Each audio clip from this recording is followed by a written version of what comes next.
very well. I expect an improvement.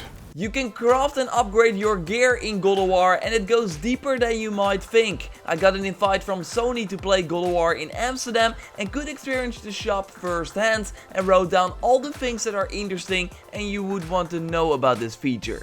So let's go over them in this video. If you enjoyed that, then a like would be super appreciated, and let's go. Before we go into crafting armor, I want to start with upgrading your weapon. So right now we only know that Kratos can use his Leviathan axe. I hope there will be more weapons in the end, but no info on that yet. Anyway, you can upgrade your weapon by spending a Frozen Flame rare resource that you simply get from Brock, since it's the first time you visit his store, but later on you will have to explore the world in order to get this item. So yes, while there is a linear path through this game, going off that beaten path to look out for treasures is totally worth it. Because upgrading your weapon does not only increase your strength, so your basic attack damage, but it also opens up new skills for you to unlock with XP. That is in short how your skill window works. You unlock a few abilities from the beginning, and then once you upgrade your axe, you unlock more skills. Then once you upgrade it again, you unlock even more skills, and so on.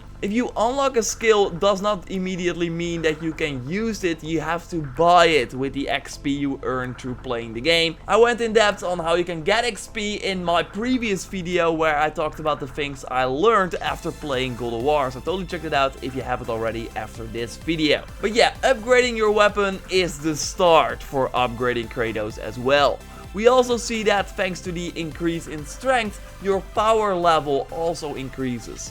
There will be in total 5 upgrades for your axe, and if you complete all of them, you get a rare enhancement as noted in the goals menu, where you for example also see other challenges like light X amount of enemies on fire. Completing these challenges rewards you with XP. But I'm not sure what that rare enhancement is that you get if you fully upgrade your axe. So yes, going back to the upgrade window, we see that you need another Frozen Flame to upgrade the axe to level 3.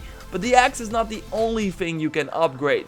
You can also make sure that the talon bow gets better. And that's the bow from your son, Atreus. And just like with Kratos, upgrading the bow from your son will give access to new skills for your son. So you unlock these skills with the same XP you get as Kratos, so it's really up to you where you want to spend that. To upgrade the bow from Atreus, you need another material that I wrote down, soft Svartalfheim steel, and I hope I pronounced that right, probably not, but after a quick Google search I found out that Svartalfheim is a world in the Norse mythology, so it makes sense that you need steel from that. So if you find that resource, you can upgrade the bow of Atreus. So that is how the upgrading of weapons works. It increases your damage and unlocks new skills. There are also skills for your shield, and since you can't upgrade your shield, there's no upgrade level restriction to that. I will go more in depth on the skills in a later video, so totally keep an eye out on the channel for that. I wrote down a ton of skills so you get an idea of what you can expect in this game. Going back to Brock's shop, let's now take a look at crafting new armor. So we already immediately see Atreus armor there. So yes, you have armor for Kratos and Atreus. But let's first go over to the chest armor of Kratos. And I love how the change is immediately noticeable, and that really gets me hopeful for some really awesome suits for Kratos. Because this still kind of looks regular. I mean, this was in the first 2 hours of the game. It's also a common item, and that's what you also see here with the sort option. You can sort rarities. So RPG style, we will have special rarities per item. The first chest we see here is the Reaver Tunic with 10 defense, and it's level 1, implying that you can also upgrade it to 3 levels. So maybe there are 3 rarities in total, and that once you upgrade it, the rarity increases as well. We see that you can also compare the items. So for example, if you already wear a chest, you can see if this one is better than the one you already have. And we see that crafting this item cost 5,000 hex silver, and it once again shows you how important exploration is in this game, because hex silver can be found by exploring the world, by looking in the environment.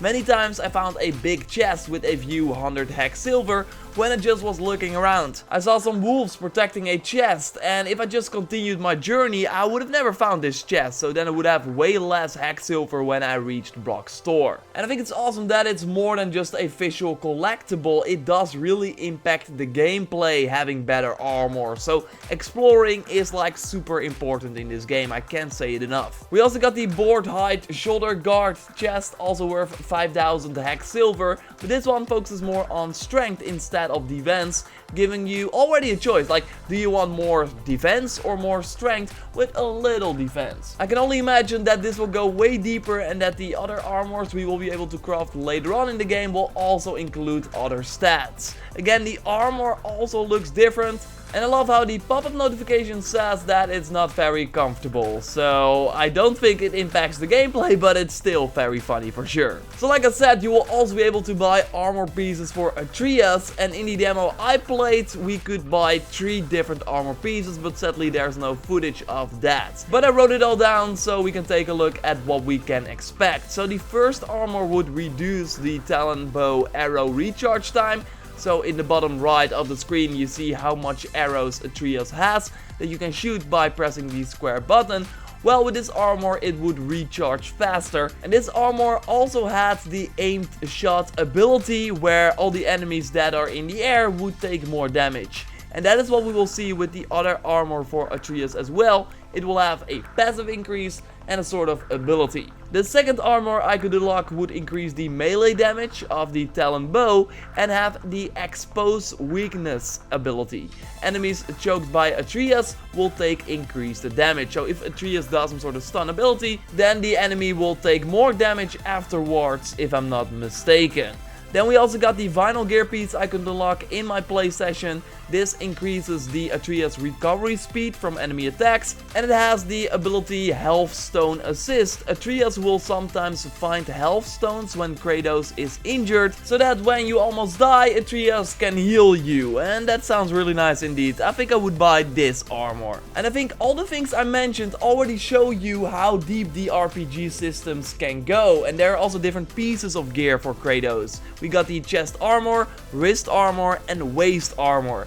Then we also got a talisman that will give you a passive effect. We already know that there's the Luck of Ages talisman that increases your XP gains, and is a pre-order bonus at selected retailers. But you'll be able to find these in the world or can also craft them at the dwarf's shop. For your axe you also have a grip that you can upgrade and 2 runes for both the light and heavy attack to do special runic abilities that have their own cooldown. And this is just in the first 2 hours. I really think this will go deeper as the 25 to 35 hour game continues. One thing is clear, you want to explore the world. You want to find chests and the other rare resources in order to make the best Kratos possible. Because the more hex silver and other crafting material, the better he gets. There are also a ton of skills that play a crucial part as well, and like I said, I will have an in-depth look at the skills up on the channel really soon.